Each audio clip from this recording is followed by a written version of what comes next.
O grande muro se transforma em escombros em poucos minutos. Familiares se emocionam ao se reencontrarem após décadas. Um soldado se prepara para defender a soberania de seu país. Por séculos, seus antepassados deram suas vidas por esse solo, e ele está decidido a fazer o mesmo. A invasão da Ucrânia inicia a Segunda Guerra Fria? Eu sou o Felipe Sampaio. E eu sou o Bruno Campos. Bem-vindos ao Resenha Épica!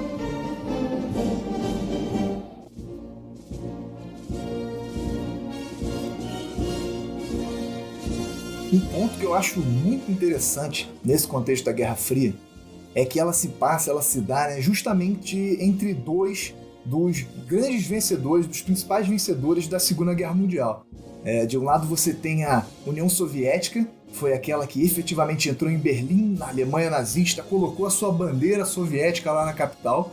E você tem, do outro lado, os americanos, que também tiveram participação definitiva, muito importante na Segunda Guerra. E os dois com ideais bem diferentes, né? Os dois buscando objetivos muito parecidos, mas com ideologias totalmente opostas, né, um do outro. E uma pessoa, ela pode pensar que assim, poxa, mas dois países que lutaram juntos, né, estavam assim com um objetivo, entre aspas, comum na Segunda Guerra, pô, eles não eram amigos, né, não estavam com o pensamento alinhado, e de fato não estavam, né, principalmente por questões ideológicas. Você tinha de um lado os Estados Unidos capitalista, com essa visão de mercado capitalista, e do outro a União Soviética com esse viés socialista, né, bem diferente. Mesmo durante a Segunda Guerra, a gente já viu que os países eles estavam prevendo que isso ia acontecer, né, essa polarização, ainda mais com a Europa, né, que ficou devastada com a Segunda Guerra, né, os Estados Unidos e a União Soviética ali que estavam conseguindo se erguer, né, muito mais do que todos os outros países, eles já estavam prevendo que teria essa polarização. E, inclusive, a gente já fez um episódio que falou sobre o Projeto Manhattan e os ataques, né, nucleares em Hiroshima e Nagasaki, e a gente já comentou lá que, muito provavelmente, um dos grandes motivos para ter sido feito esse ataque nessas duas cidades foi justamente para mandar um recado para a União Soviética.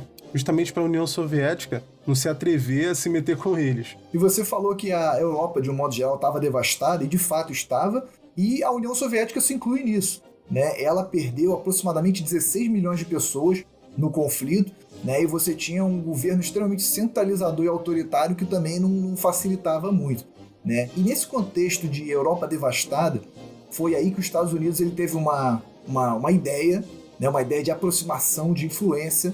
Ele criou o que ficou chamado como Plano Marshall, em homenagem ao seu idealizador, que era um general, George Marshall. E o que eles queriam com isso? Eles queriam fazer um investimento na reconstrução da Europa. Acho que a forma mais fácil de você fazer um novo amigo é emprestar dinheiro para eles sem cobrar depois. Então, eles investem na reconstrução e principalmente também ajuda humanitária, né? Só que, veja bem, a gente pode pensar talvez que os Estados Unidos, nossa, como eles são bonzinhos, estão querendo ajudar, né? E eu só queria atentar para o fato de que, voltando um pouquinho no tempo, depois da Primeira Guerra, os Estados Unidos não teve essa postura não. E isso para ilustrar realmente a diferença de posicionamento dos Estados Unidos.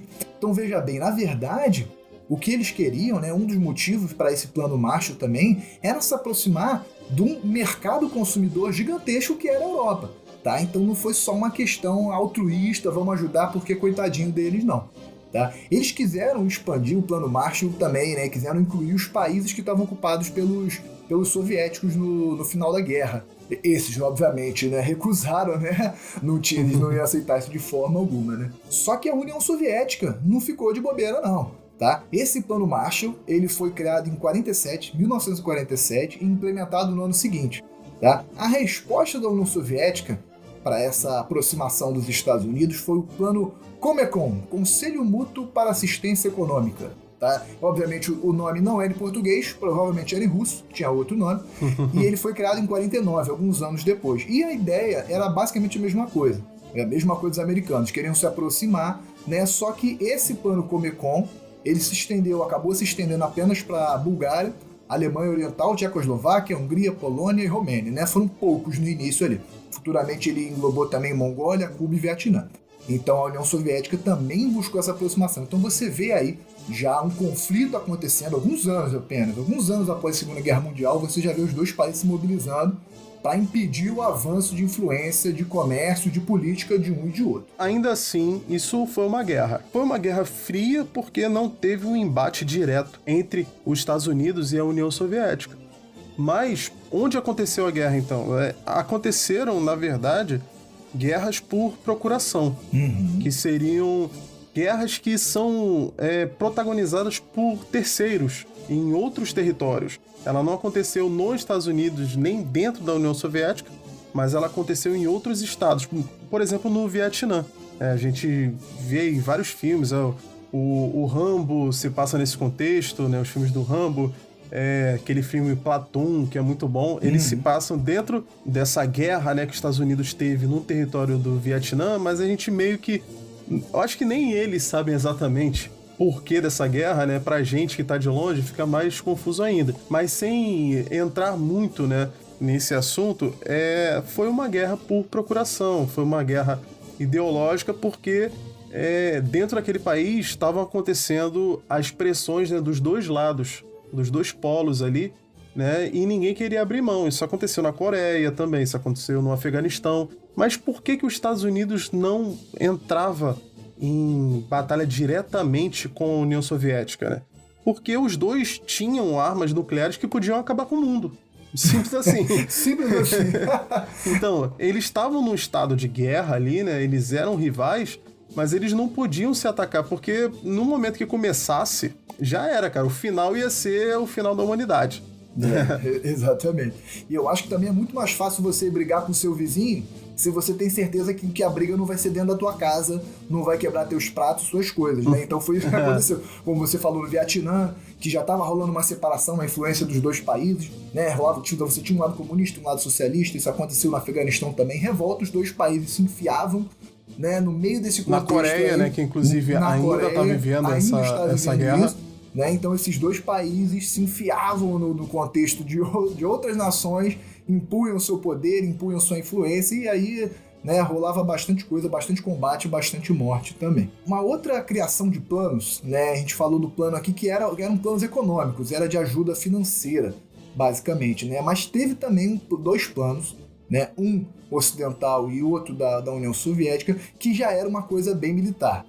Já era um contexto bem militar. A criação da OTAN, que eu acho que essa aí é bem conhecida, se fala muito até hoje, né? Ela foi criada em 49, então veja, cada ano que vai se passando eles vão tendo novas ideias, vão criando novas formas de minimizar a influência do outro. E esse grupo, essa união de várias nações chamada OTAN, ela era especificamente para fazer frente militarmente à União Soviética, né? Inicialmente ela contava com 12 países capitalistas, isso já é muita coisa.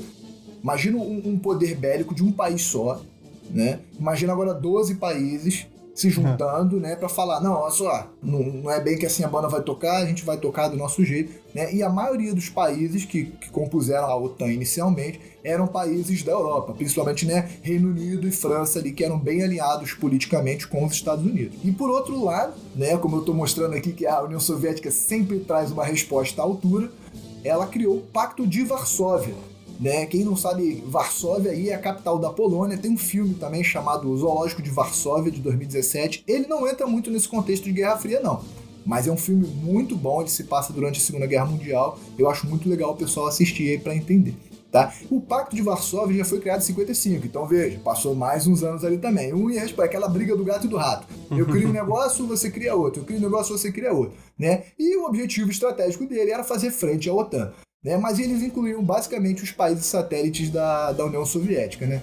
Mas basicamente essa coalizão ela englobava somente os países satélites da União Soviética, né? E um dos poucos feitos dessa liga, do Pacto de Varsóvia, foi minar uma tentativa que aconteceu na Tchecoslováquia, uma tentativa de aumento da liberdade de expressão. Então isso eu já avancei um pouquinho no tempo, dei um salto aqui, isso aconteceu em 68, né? Tava tendo uma mobilização política nessa época, nesse contexto, em que as pessoas buscavam um pouco mais de liberdade política, um pouco mais de liberdade de expressão. E aí foram lá tropas soviéticas, entraram na capital, que era Praga, e forçaram a abdicação do primeiro-ministro. Então, assim, foi um dos poucos feitos aí do Pacto de Varsóvia, para permanecer sob influência da grande União Soviética. Um evento que é importantíssimo também, que a gente ainda não citou, foi a divisão dos territórios ali da Alemanha. Logo depois da Segunda Guerra, a Alemanha foi dividida justamente, né, por influências, né? Na verdade, ela foi dividida em 4 ali, né? Reino Unido, Estados Unidos, França e União Soviética. Mas a divisão, assim, que é mais pertinente mesmo a gente falar aqui é entre a ocidental e a oriental. Que a ocidental seria a Alemanha capitalista e a oriental a socialista. Mas o que é mais interessante, na minha opinião, é que Berlim, que é a capital da Alemanha, ela foi dividida no meio também. Só que a cidade de Berlim fica dentro da parte oriental.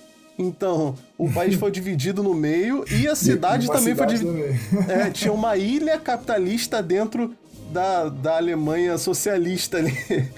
Dentro dessa cidade, que era uma divisão menor, as pessoas podiam transitar. Na Alemanha como um todo, as pessoas foram realmente divididas, não podiam passar de um lado para o outro. Mas, no primeiro momento, na cidade de Berlim, elas podiam transitar. E aconteceu muito das pessoas morarem no lado socialista para terem os benefícios ali, né, sociais, mas trabalharem no lado capitalista, onde elas ganhavam mais dinheiro e tinha mais oferta de emprego. E isso aí acabou gerando muitos problemas financeiros pro lado socialista e foi feito um muro de Berlim por isso. O lado socialista não quis deixar que as pessoas fossem até o lado capitalista, né? A princípio, o lado capitalista era contra. Teve um momento em que as pessoas acharam até que começaria a Terceira Guerra Mundial, que foi quando blindados americanos foram até a divisão ali, né, e ficaram frente a frente com blindados soviéticos, né, simbolizando ali em todo sentido da palavra, né, a Guerra Fria, né, que os dois ali se olhando sem poder se atirar, mas no final das contas as duas partes aceitaram que fosse dividido, né, e passou a ser dividido no meio ali a cidade de Berlim com o famoso Muro de Berlim, né, que só vai cair algumas décadas após.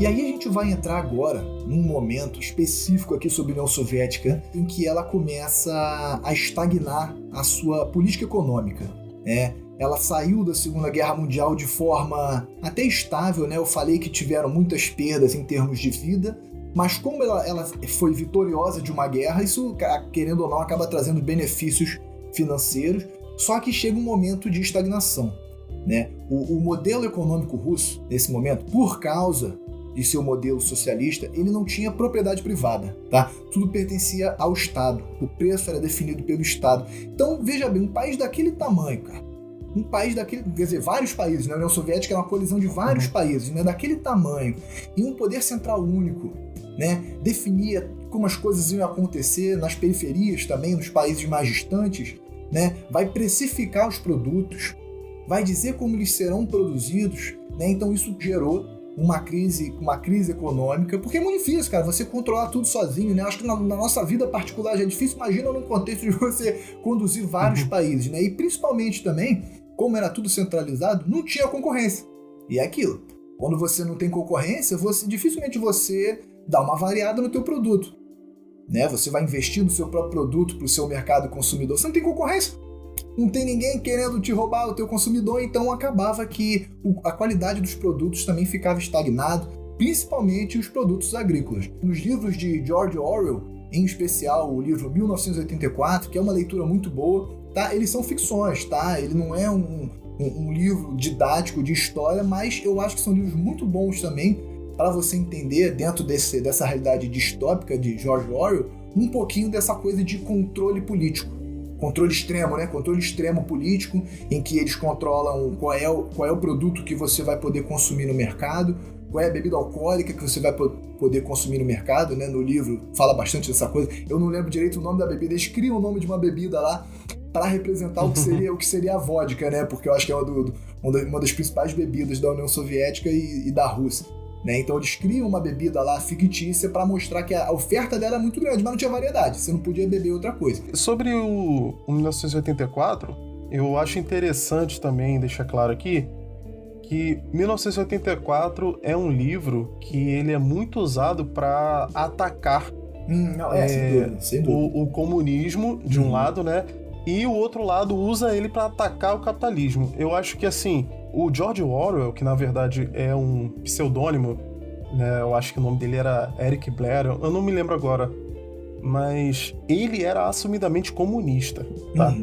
O livro não é uma crítica ao comunismo, o livro é uma crítica ao autoritarismo. Então, na verdade, é uma crítica a qualquer forma de governo, né, ideológica, entre aspas, onde, na verdade, o poder está concentrado numa figura ali, né, numa personalidade, né, onde tem um culto à personalidade, onde tem um controle total da população, onde as pessoas não têm liberdade. Isso pode acontecer em qualquer forma de governo, pelo incrível que pareça. E esse livro é interessantíssimo, né? E é muito bom para que todos leiam. E é engraçado porque o nome é 1984, para quem não conhece, pode parecer que se passa, né, no mundo, passado, né?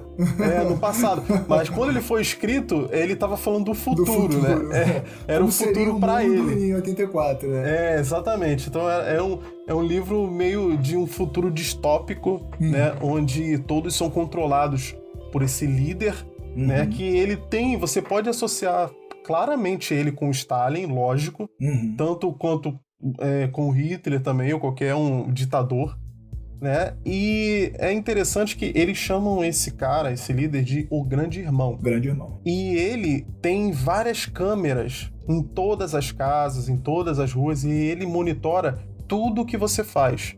A trama principal do livro é justamente sobre esse cara que ele começa a escrever escondido, que as pessoas não podiam registrar suas memórias e tal. Todo o passado era controlado pelo governo, né? Eles mudavam os livros de história o tempo todo. Inclusive, essa era a função desse cara. E ele começa a escrever, né, escondido, e ele fica se escondendo dessa câmera do Grande Irmão. E vem daí o nome do programa Big Brother. Porque é uma casa que está sempre vigiada, entendeu? Pelas pessoas, você não consegue fugir das câmeras e tal. Big Brother vem desse livro. Inclusive, é uma referência a 1984. Olha aí. Inclusive, só por isso que eu não fui pro Big Brother quando me chamaram. Eu falei, eu também fui totalmente contra. Eu falei, não. Exatamente. Eu aprendi com o George Orwell, eu não vou cair nessa, não. Não vou cair nessa, não. Exatamente. E lembrar também, né, voltando aqui, que boa parte dos recursos que a União Soviética tinha, elas iam pro setor militar, né? Eu falei que eles não reinvestiam no mercado interno, ia pro setor militar, tecnológico, exatamente, né? Principalmente no governo de Brezhnev. Ele começou a fazer esse investimento maciço na indústria pesada e na tecnologia militar, principalmente porque os países ali da União Soviética, alguns estavam começando a ensaiar uma revolta, principalmente ali a Tchecoslováquia, né, que a gente já citou, teve um evento chamado a Primavera de Praga, né, onde eles estavam tentando umas reformas, né, e foi duramente reprimido. Então a União Soviética começou a investir muito mais em tecnologia militar, não só para combater um possível problema com os Estados Unidos, mas para controlar as suas próprias repúblicas ali dentro da União Soviética também, para não acontecerem movimentos separatistas. Exatamente. Então, hoje em dia a gente tem diversos filmes. Agora vai ser uma coisa meio aleatória que eu vou falar, mas toda vez que você vê um filme em que se passa num conflito armado na África, você vê a figura daquele fuzil bem conhecido, o AK-47, né? E hoje boa parte do mundo utiliza esse fuzil nos seus exércitos, nas suas forças paramilitares também, porque muitos deles foram construídos durante a Guerra Fria, nesse contexto aí de investimento em setor militar. E aí, eventualmente, eles começaram a vender, começaram a repassar esses armamentos para diversos países. E hoje, muitos países mesmo utilizam esse armamento como... para quem joga CS aí, conhece bem esse armamento. O Kalashnikov. É o Kalashnikov. Acho que qualquer joguinho de arma que exista hoje vai ter esse fuzil. Ele é icônico justamente porque foram produzidos assim, uma infinidade, milhares e milhares desse fuzil. Mas assim, a gente vai ver que esse fuzil, entre muitos outros tipos de armamento, eles vão ser espalhados pelo mundo, não só porque a Rússia produziu muito? Porque a princípio ela produzia para si, né? A Rússia não, a União Soviética, né? Sim. Produzia para si, mas como é que isso foi espalhado pelo mundo? Então, a União Soviética, ela começa a se desmantelar, justamente com essas revoltas separatistas, né? E existe essa necessidade de uma reforma dentro da União Soviética para ela conseguir se manter. E um dos caras que começou essa reestruturação da União Soviética para tentar prevenir o seu fim foi Mikhail Gorbachev, ou Gorbachev, né? Eu escuto falarem os dois. Exatamente.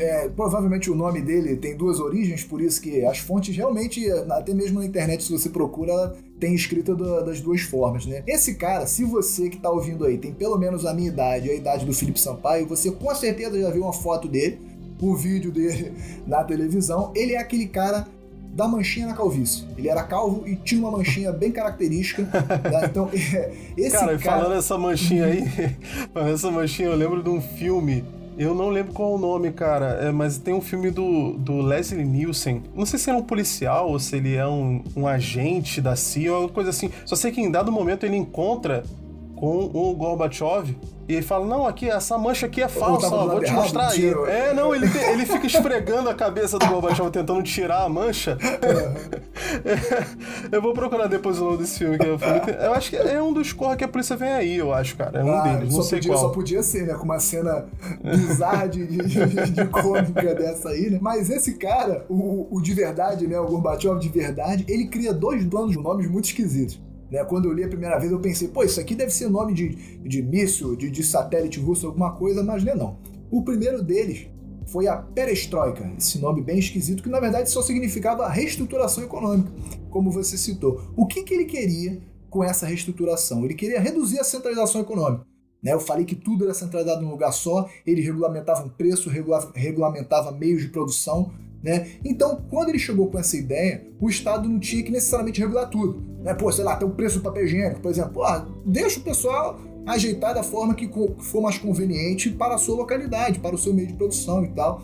E só para deixar bem claro que essa forma centralizada de economia, ela existia desde a Revolução Russa de 1917, né? Mas a gente fala isso em outro momento, isso aí dá um episódio também, tem muita coisa interessante, a gente deixa um episódio só para isso. Mas então, o que aconteceu, né? Esse formato criado por ele dava uma liberdade, possibilitando o comércio exterior. Então a gente tem aquela figura bem icônica, né, do McDonald's em Moscou, em 1990. Tu dei um salto aqui, mas só para representar, você lembra disso? O primeiro McDonald's. Uma fila gigantesca, gigantesca, né? E a população pôde ver os produtos do Ocidente.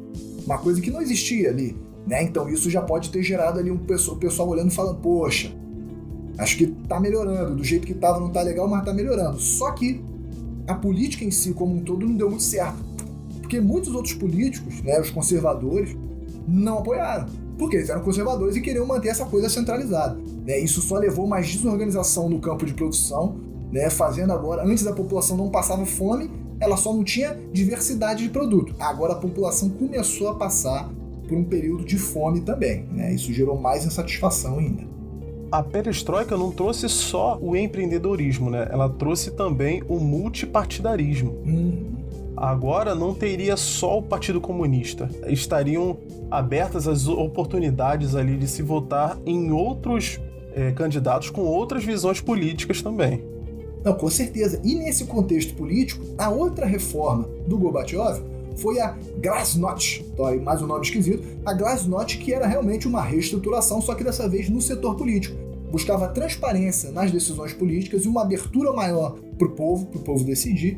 Né? Tava longe disso ser uma democracia, tá? Mas ele buscava essa aproximação com o povo, só que acabou sendo um tiro no pé. Porque a gente está mostrando aqui que a população já estava insatisfeita com tudo isso que estava acontecendo, e agora ela pode passar o quê? A se manifestar. Porque foi, por exemplo, o fim da censura de jornais e artistas, né? Teve a liberdade religiosa. Sem falar que muitos presos políticos foram soltos também. Com certeza. Entendeu? Reforçando justamente esses movimentos que eram da oposição em diversos países ali da União Soviética. E nisso aí, cara, por conta disso, o governo do Gorbachev, que depois ele passa a ser presidente em 1990, ele é impopular dos dois lados.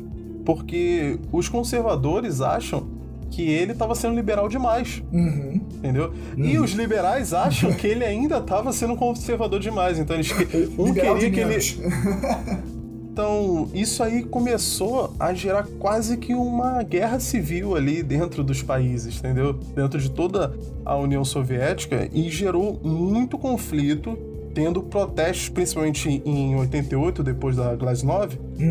A gente vê protestos em toda a União Soviética, desde os Balcãs, o Cáucaso e na Ucrânia também, principalmente. E a gente vê que o Partido Comunista ele começa a perder eleições em vários países.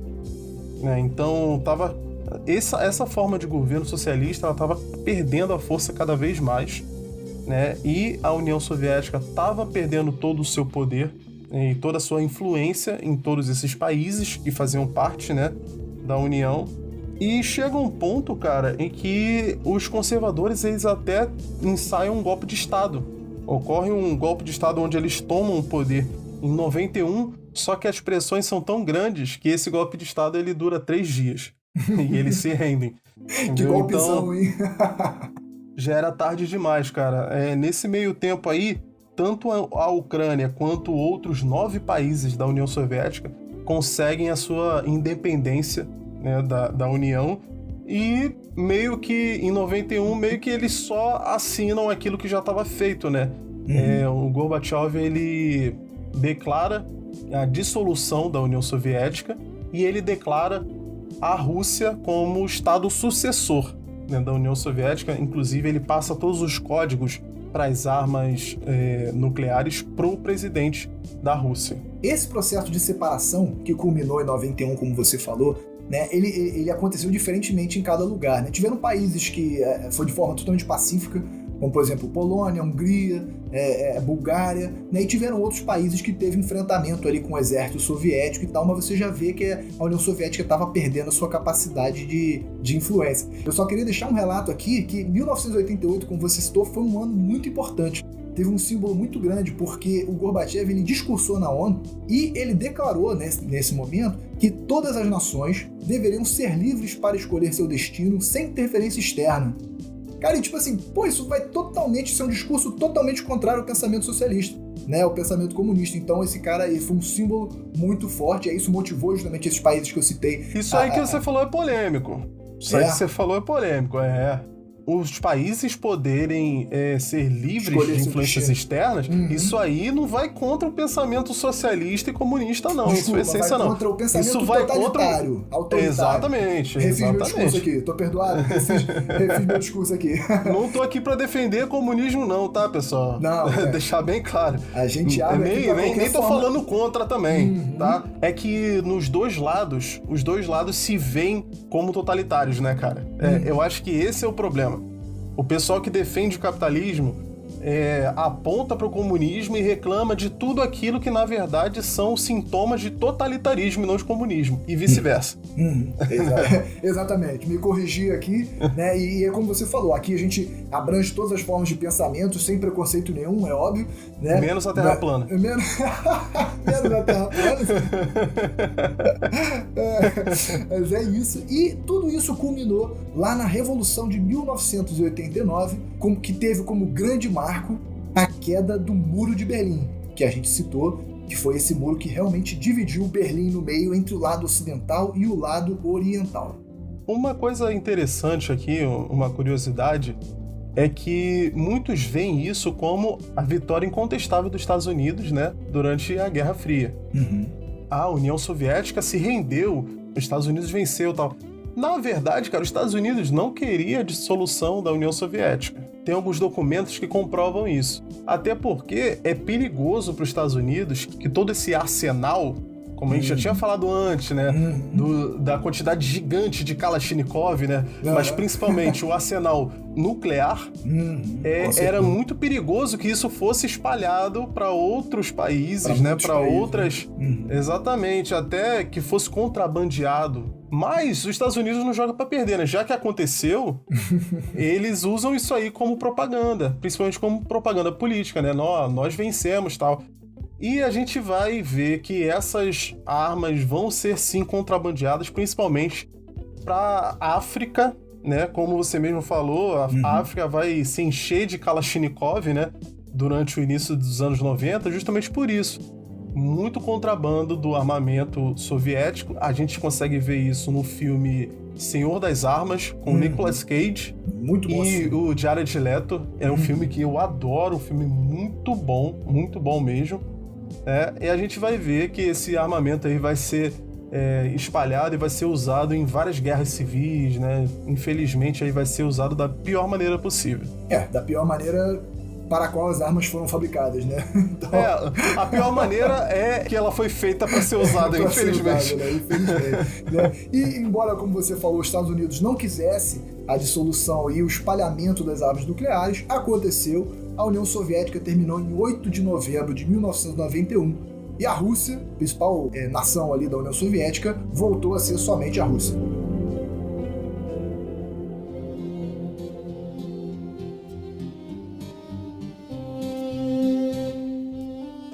Beleza, mas a gente falou aqui de União Soviética pra caramba e a Ucrânia. O que a Ucrânia tem a ver com isso? Os russos e os ucranianos, eles têm muito a ver.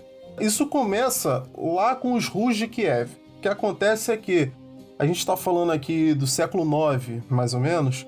Os nórdicos que vêm lá A gente já teve um episódio falando sobre vikings, né? E a gente falou que eles se expandiram para diversos povos, onde eles se misturaram, né, com a cultura. A maioria virou cristão e tal. Né? Os vikings, eles não foram dizimados por ninguém, eles não perderam uma grande guerra.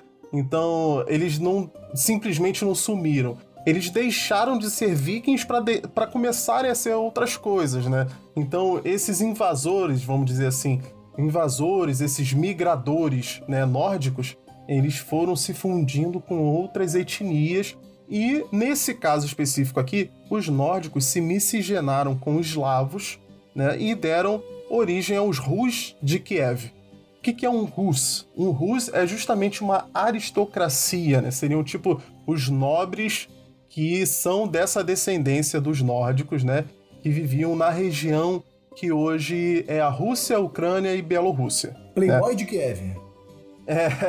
Então, os Rus, eles dominavam essa área, né? E Kiev, como a gente sabe, é até hoje a capital da Ucrânia. A cidade que isso quer dizer? Muito antiga, então, né? A cidade. Exatamente, a gente está falando do século IX aqui.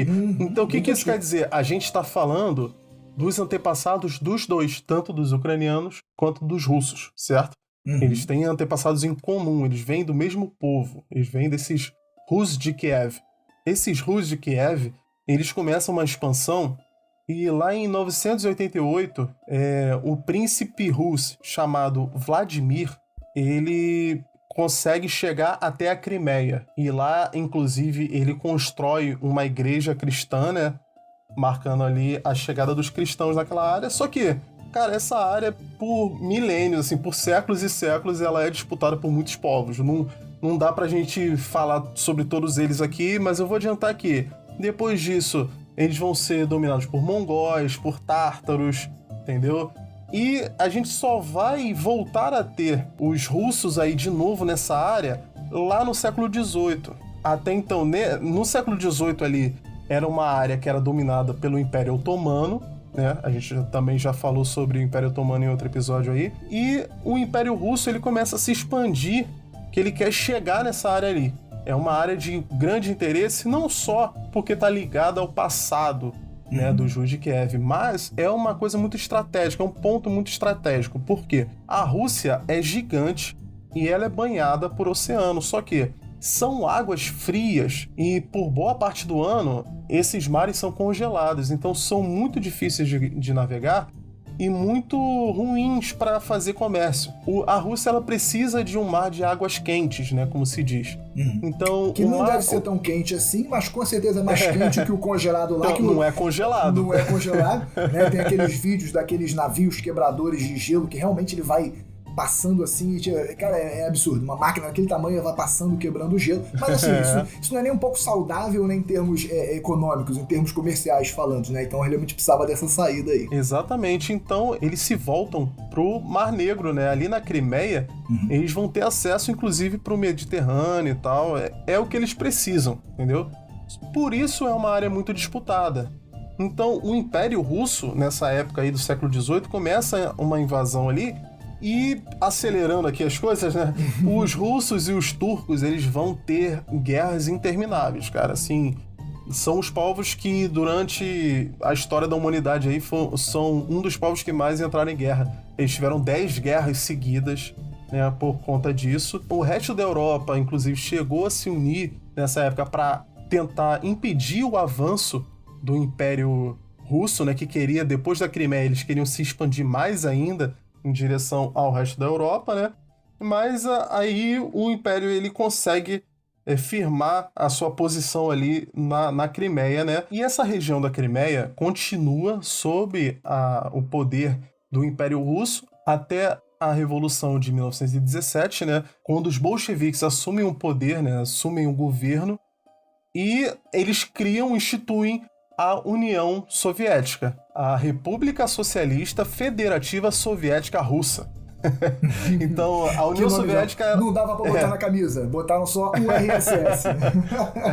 Então, para resumir, a União Soviética é criada e ela engloba tanto os territórios da Rússia quanto outros territórios anexados ali, inclusive a região da Crimeia. Então, em resumo, foi assim que a Crimeia passou a ser um território anexado da União Soviética. Ela era uma república autônoma ali, né, entre aspas, mas ela, na verdade, ela estava sob o domínio da Rússia, dentro da União Soviética ali. Só que, alguns anos depois, aí nesse ponto a gente pode imaginar, então a Crimeia é da Rússia, né? Era do Império Russo, né? Aí ela estava sob a administração russa ali durante a União Soviética, é da Rússia, né? Mas espera aí, a União Soviética, em 54, ela transfere o controle da Crimeia para a Ucrânia, que também faz parte da União Soviética, né? Mas, como eu falei, a União Soviética ela era uma junção de várias administrações diferentes, né? Que todas elas estavam subordinadas à União Soviética. Então, a Ucrânia estava mais próxima ali, então era mais conveniente que a Ucrânia tomasse conta daquele local. Porque no final das contas, tudo é a União Soviética, então eles não estavam perdendo nada. Eles não imaginavam, né, que a União Soviética ia acabar e que a Ucrânia ia pedir independência no futuro. Cara, enquanto você estava falando, eu fui anotando aqui. Agora a minha opinião é de que a Crimeia pertence à Ucrânia. Aí você falou mais 2 minutos, eu risquei e escrevi embaixo. Agora a minha opinião é de que ela pertence à Rússia. Aí tu falou, aí risquei de novo. Então, realmente, a gente vê que esse território passou de mão de poder de um lado para o outro durante diversos momentos da história. Só que, na dissolução da União Soviética, né, a gente deu um outro salto aqui, voltou para 1991, né, com a separação de todos esses grandes pedaços da União Soviética, a Ucrânia sai e consigo ela leva a Crimeia. Tá? Para ficar bem claro, nesse momento da dissolução da União Soviética, a Crimeia fazia sim parte da Ucrânia. Só que existiam acordos, né, durante essa divisão aí, porque principalmente além desse acesso ao mar que a Rússia quer, tem outro fator. Quando a Ucrânia ela se divide ali, né, ela consegue sua independência e leva consigo a Crimeia, né, ela passa a ser a detentora do 3º maior arsenal nuclear do mundo, entendeu? E isso é um ponto muito interessante a gente falar. O que acontece é que existe um pacto entre esses países, tanto Rússia, Ucrânia, Bielorrússia, Cazaquistão, eles fazem um acordo onde esses outros países, né, eles abrem mão desses arsenais em troca da garantia da integridade do seu território, entendeu? Até então, a Ucrânia tem em seu território a Crimeia. Então, eles garantiram ali que seria deles. Foi, né? Em teoria, o barato não sai caro, né? Os caras anota aí, ó, a Crimeia volta para a Ucrânia. Mas, por outro lado, um outro acordo que eles fazem também é a divisão da frota da União Soviética, né? A frota naval da União Soviética. 80% dela fica com a Rússia, mas parte desse acordo diz que a Rússia passa a manter certas tropas na Crimeia. Então, peraí, então será que realmente foi uma invasão? Porque se eles podem estar lá, isso é meio complexo. Risca de novo aí, agora minha opinião é que é da Rússia. Em 2013, começam a acontecer eventos muito importantes para essa história. O ex-presidente da Ucrânia, Viktor Yanukovych, é difícil mesmo. Viktor Yanukovych, tá, o presidente da Ucrânia, ele era totalmente pró-Rússia. E nesse momento, em 2013, ele recusa acordos com a União Europeia e aceita empréstimo, aceita ali ajuda financeira da Rússia. Isso deixa uma parte da população totalmente enfurecida, né? Tem uma parte da população que é pró-Rússia e a parte que é totalmente contra a Rússia, e isso aí quase que gerou uma guerra civil, até teve mortes, né? Teve muitos protestos nas ruas por conta disso. O contexto cultural nessa época era uma divisão ideológica gigantesca, inclusive na utilização do russo como a língua oficial, para você ver a que nível o negócio estava, né? E aí, no ano seguinte, fruto de todas essas manifestações que estavam sendo violentas já, esse Viktor Yanukovych, que era o presidente, ele foge da Ucrânia, ele abdica, né? Praticamente ele foge. Não, na verdade ele não abdica, né? Ele foi forçado, né? Sofreu pressões ali para fugir, e com a fuga dele foi instaurada novas eleições. E tanto ele, lógico, né, quanto o governo russo veem isso como um golpe de Estado apoiado pelos Estados Unidos. Sempre a figura dos Estados Unidos. Se tem como acusar os Estados Unidos, vamos acusar. E esse cara tá foragido até hoje, inclusive. Exatamente, ele tá em alguma parte da Rússia ali, ou Bielorrússia, ainda... Em 2019, inclusive, só uma curiosidade aqui, a Ucrânia condena ele por alta traição, né? Então, tecnicamente, ele é um foragido da justiça ucraniana. Imagina você ser perseguido por um país inteiro. E aí, em 2014, se o pessoal lembra bem, houve a invasão da Crimeia, por enquanto vamos chamar de invasão aqui, por parte dos russos. Né? A gente falou que eles já tinham bases militares lá, né? E as fontes aqui, as notícias da época, né? Isso não é muito tempo atrás, foi em 2014, em termos históricos, a Rússia começou a mandar tropas de forma discreta para lá, começou a inchar suas bases militares. E em determinado ponto, nesse mesmo ano, ela anexa a Crimeia. Então, a partir desse momento, a Crimeia voltou a ser, né? Porque a gente viu que passou de mãos aí várias vezes. Então, nesse momento, a Crimeia voltou a ser de território russo. E isso não parou por aí, não, né? Aquele acordo que eles fizeram de garantia de soberania de território foi por água abaixo. O pessoal lembra bem aí, ano passado, né, agora já mais geopolítica do que realmente história, ano passado aconteceu em 22 de fevereiro, né, de 2022, a gente está gravando aqui em 2023, então tem pouco mais de um ano, aconteceu a invasão. Os russos entraram em território ucraniano dessa vez, né, já tinham a Crimeia desde 2014, agora eles entraram em território ucraniano. Então foi uma invasão que eles acreditavam que duraria só algumas semanas. Eles iam adquirir pontos estratégicos militares, econômicos, e em algumas semanas estaria derrotado, e a gente sabe, né, pelo menos no momento que a gente está gravando aqui, se tornou uma guerra convencional que já está durando há mais de um ano, uma guerra aí totalmente duradoura. Eu acho muito legal, quando a gente fala de assuntos atuais, que a gente pode citar coisas que a gente viu na televisão, né? Diferente de quando a gente está falando de alguma coisa histórica que aconteceu, sei lá, na Idade Média.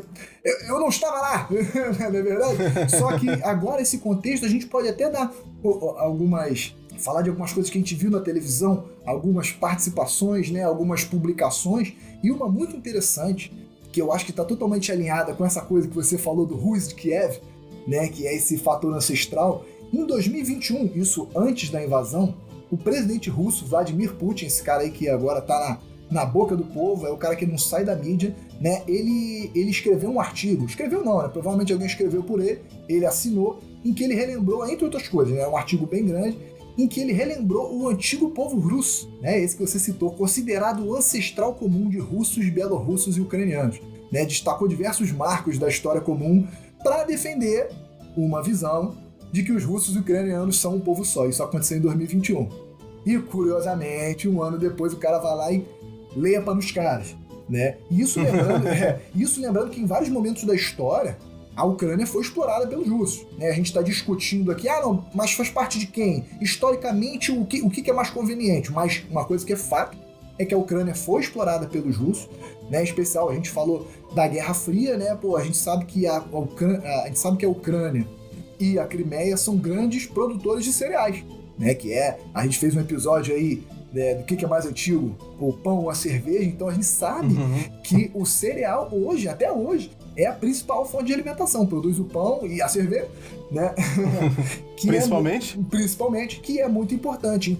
E até os dias de hoje, esse conflito, essa invasão, que na verdade se tornou uma verdadeira guerra, está rolando, ainda está acontecendo, né? Todo dia saindo alguma coisa no noticiário, todo dia saindo alguma coisa nos jornais. Se tornou uma guerra extremamente cansativa, totalmente desgastante em termos de vidas humanas, em termos financeiros para ambos os lados, e a gente continua acompanhando isso aí.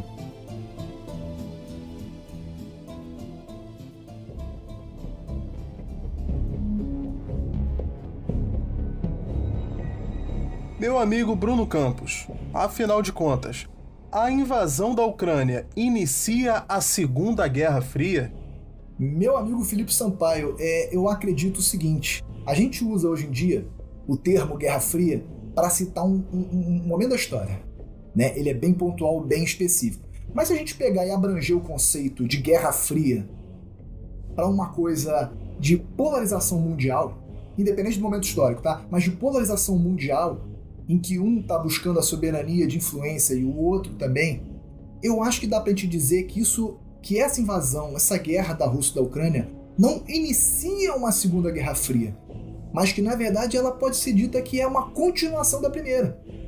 Tá? A gente falou que a União Soviética ela teve sua dissolução em 1991, né? E aí nesse momento a gente realmente teve um auge aí dos Estados Unidos. Pra gente que nasceu nessa década de 90, a gente vai lembrar que a nossa infância basicamente foi uma influência cultural massiva dos Estados Unidos. É filme, é desenho animado, é produto, tudo é Estados Unidos. É como se o mundo inteiro fosse um grande consumidor de produtos e cultura dos Estados Unidos. Para mim isso foi só um momento. Agora a gente está vendo esse outro bloco, esse bloco oriental, né, representado pela Rússia e também outros países, em que eles estão voltando a se reerguer. Né? Então foi como uma crise da Rússia a partir da dissolução e agora ela está voltando a subir.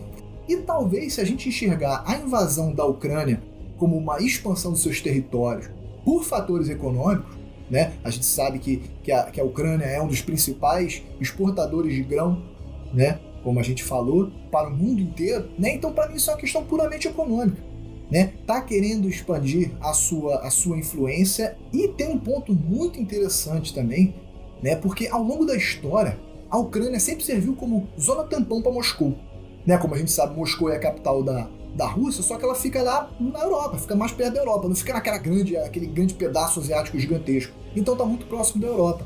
Então nesse contexto de Ocidente versus Oriente, se a Rússia tiver o território da Ucrânia, ela ainda tem ali uma grande extensão de território para se defender. Inclusive, por exemplo, isso aconteceu na invasão napoleônica de 1812, lá atrás. Foi pela Ucrânia, foi através da Ucrânia que as tropas francesas passaram.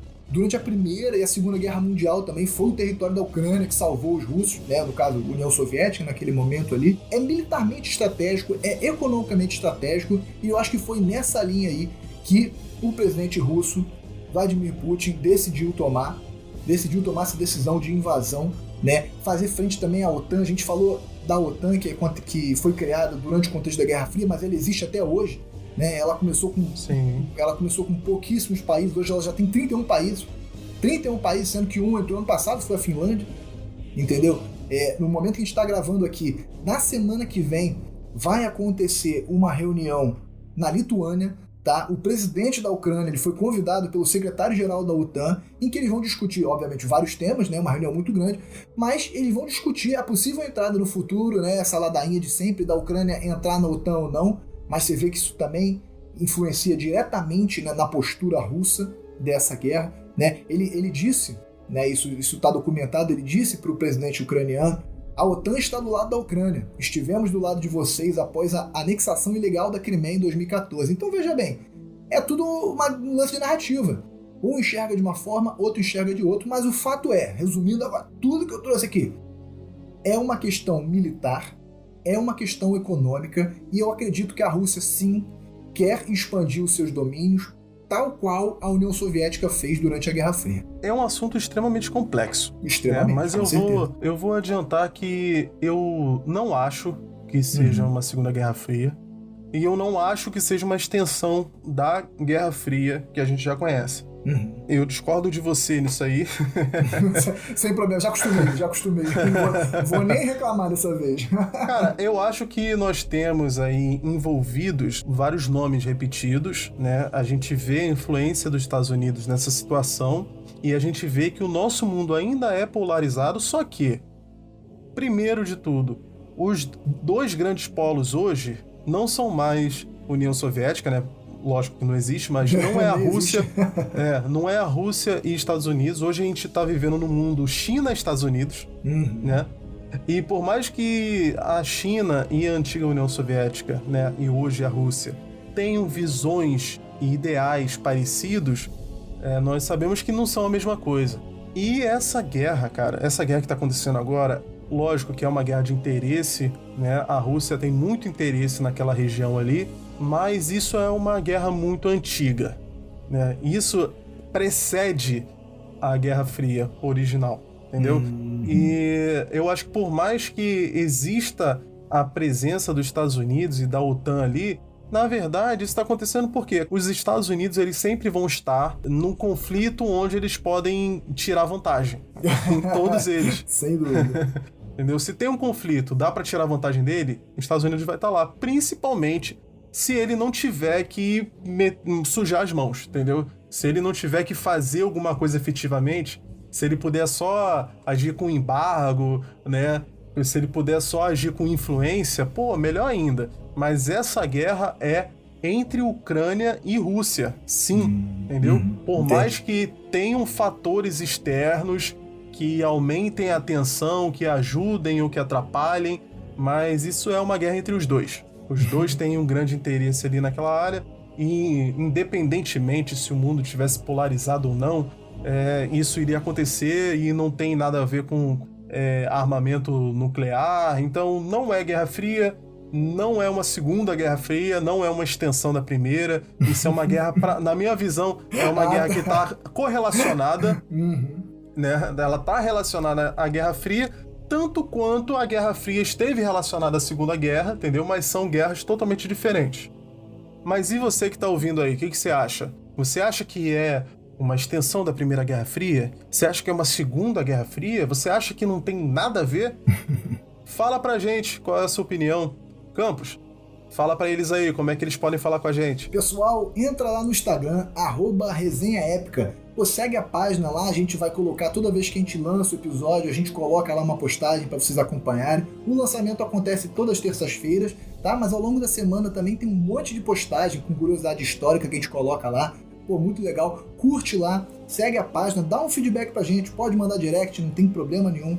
No Spotify, se vocês estiverem ouvindo ele para ouvir o nosso podcast, segue lá para receber a notificaçãozinha, dá as 5 estrelas também, isso é muito importante para a nossa divulgação. Se vocês ouvirem algum outro agregador, como o Deezer, por exemplo, segue e curte lá, que isso é muito importante para a gente. E hoje a gente queria trazer um agradecimento para o pessoal que deu um feedback recentemente. A gente queria agradecer Rodrigo Aguiar, grande abraço, ajudou a gente aí com a divulgação.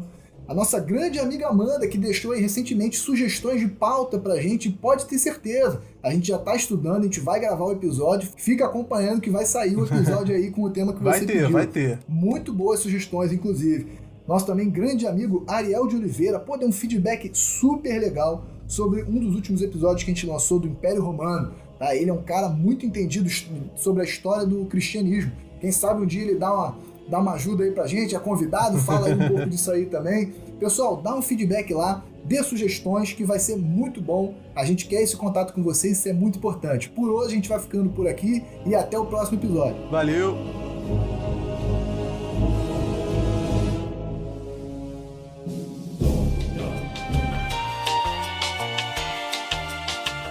O natural, assim, no primeiro momento é você tomar partido da Ucrânia, né? É o natural, né? Com certeza. Mas também, por outro lado, pô, se você for levar em consideração aqueles neonazistas lá, é até difícil. Isso aí foi um dos argumentos de Vladimir Putin também. Ele falou que estava lutando contra um neonazismo lá, um movimento que estava acontecendo na Ucrânia. Porra nenhuma. Foi um dos argumentos. Inclusive, não sei se você vai lembrar, saiu na televisão, não é tão recente não, acho que foi mais pro início da guerra. com uma coluna de blindados russos com a bandeira da União Soviética. E até agora ninguém comprovou que aquilo ali é armação não, cara. Eu achei isso bem doido. Provavelmente foi algum soldado ali querendo causar, botou a bandeira da União Soviética, mas... Esquisitão, né, cara? Mas teve essa foto aí mesmo. Isso aí foi bem, bem doido. Esquisitaço, meu irmão. Pô, e eu não vou me meter nessa aí não, filho. Soviético e nazista lutando, deixa eles. Deixa eles pra lá. Com certeza.